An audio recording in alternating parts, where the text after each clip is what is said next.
tu la li suan min tha thang ai lo ve ka chak lo lai po in na ku tin min sel renga o ka ta na va lu e ka tharau dam dam na phong kim mani e ro pui na zon te itani la li su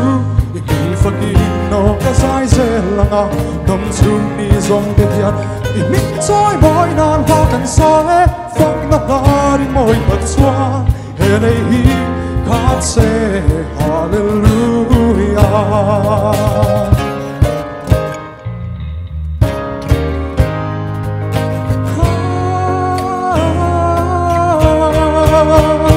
inena ka hane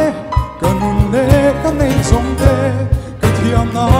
le fin na itana panzel turi isu min bui zela ka thei na mal som la na kin nei ang che ro bui na som te itani la li su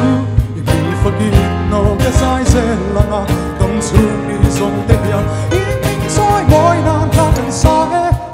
Lari moi pat chua hele hi khat se hallelujah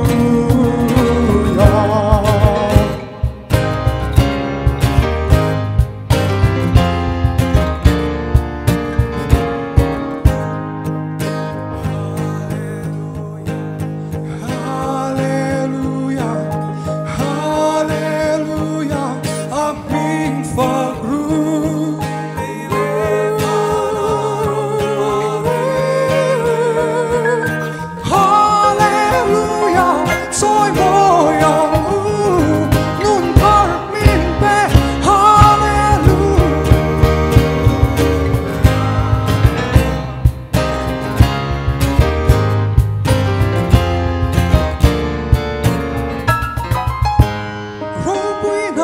zong te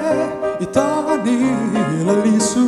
I min fakin no ka sai zelanga dom chung ni zong te hian I min choi moi nan la kan sa e fak na lari moi pat chua he nei hi khat se hallelujah he nei hi khat se